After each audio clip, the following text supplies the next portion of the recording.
Hello, everyone. Happy Halloween. As you can see, I've gone medieval, and I am certainly ready to talk about some more of my favorite ever horror films. So, when last we got together, I had just told you about number 29, and now it's time for my number 28 pick in my top 50 favorite horror movies. And this would be Guillermo del Toro's Crimson Peak. Now, Crimson Peak, when it first came out, did not really do well with critics, and it took its time finding its box office. It took its time finding its audience. But now, in retrospect, in hindsight, a lot of people have started to give this film its due. It is a classic example of gothic horror, absolutely done up to perfection. It's got dirt, it's got a landscape that look where the ground looks like blood.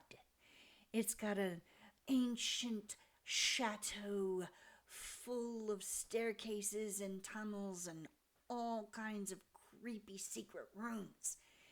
And it has Tom Hiddleston as one of those gothic anti-hero shading to villain, because what he's done is hardly something that could be easily forgiven. But nonetheless, he does make a compelling figure so that it's easy to understand why the female protagonist falls in love with him. She doesn't seem like an idiot for falling for his line. He's just that good. And Mia Wasikowska, I believe is how you pronounce her name, she plays our leading lady, and she is an aspiring writer who, when caught in this mysterious castle with a man who might have married her under false pretenses, and his sister who makes no secret that she's really not welcome there, she is curious, she is resourceful, she is courageous. In short, she's a gal after my own heart. So it's lovely to see this late 19th, early 20th century Gothic setting with the kind of female character I admire tremendously. The horror genre is not as heavy on really aspirational or interesting heroines, but I really like Edith in this film. She is amazing. So that earns my number 28 spot. At number 27 is another film with a heroine who has a surprising amount of moxie for the time period this was made.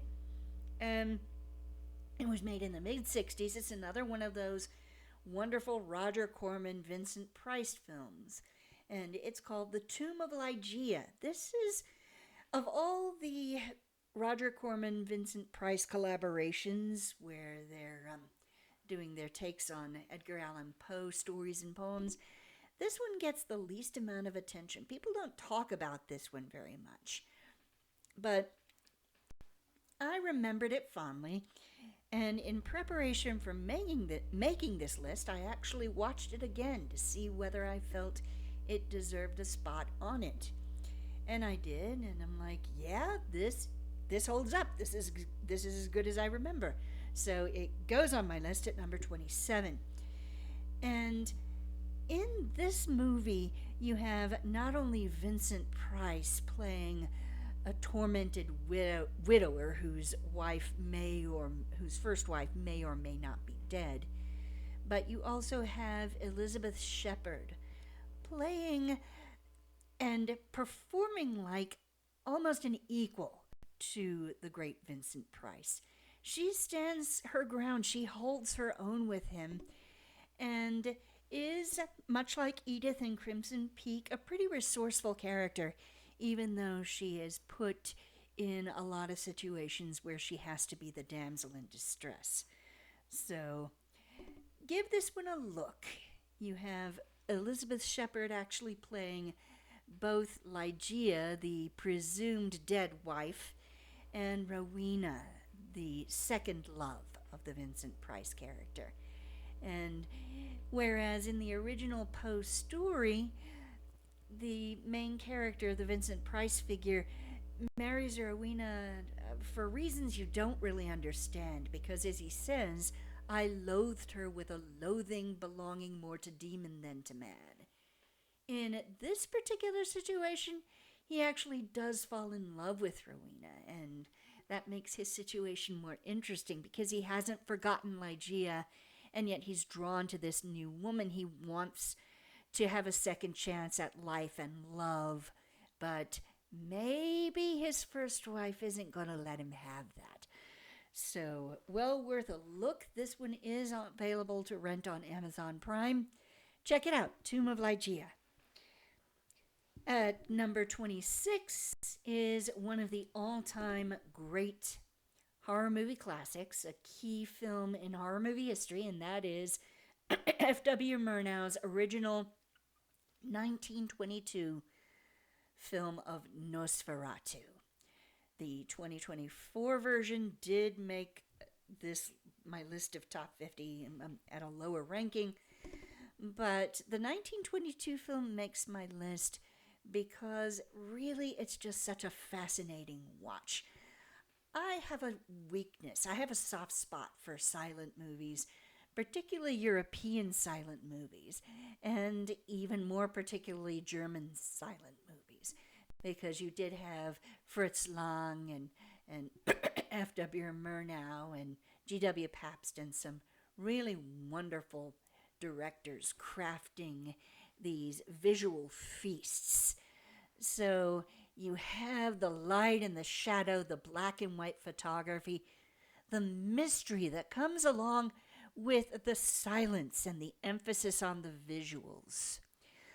Also, this movie is unusual for unusual for its time. Now it wouldn't be quite so unusual, but then it was practically anomalous, where you have a woman, a central female figure, taking matters into her own hands when her village is threatened.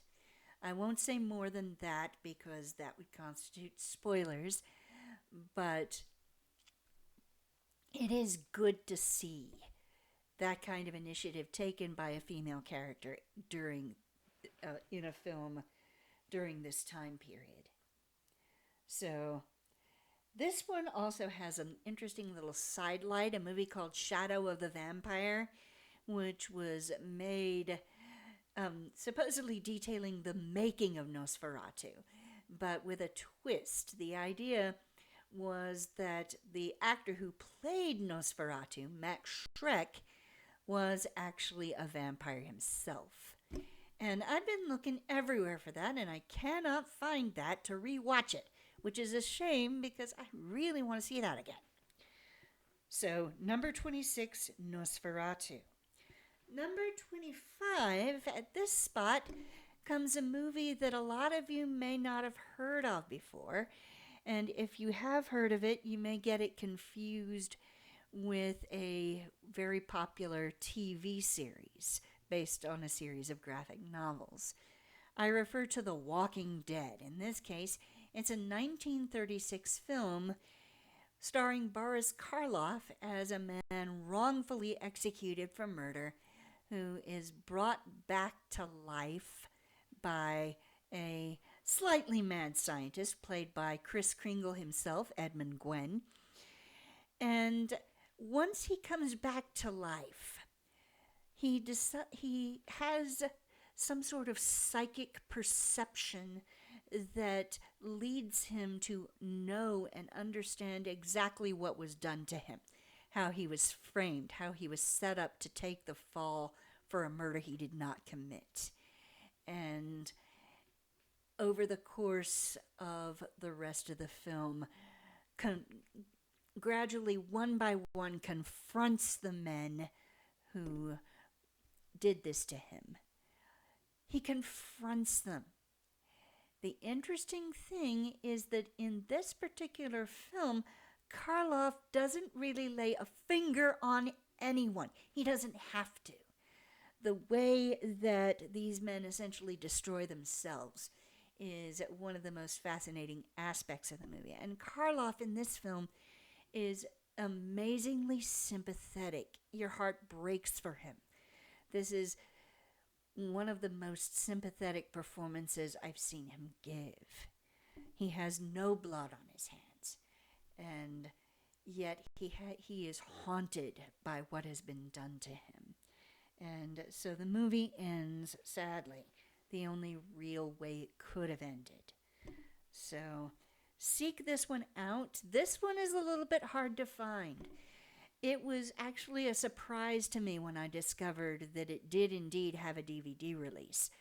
But do seek it out and watch it when you can, as soon as you can, because it's really good. It's really a beautiful film and kind of unusual for a horror film back in the 30s because it was one of Warner Brothers' films. And they liked to incorporate rip from the headlines kind of verisimilitude into their horror. So you don't have any Gothic castles or European locales. This is set in the mean streets of a city pretty much run by the mob. So, horror movie with a difference. Next on the list is a movie that some people debate calling horror at all. Some people say it's not really horror because there's nothing supernatural in it. However, it is a terrifying film nonetheless, and that is The Silence of the Lambs. And this one is on my list. Most people remember this film for Anthony Hopkins' portrayal of Hannibal Lecter, a serial killer who eats his victims and who is now behind glass in an insane asylum.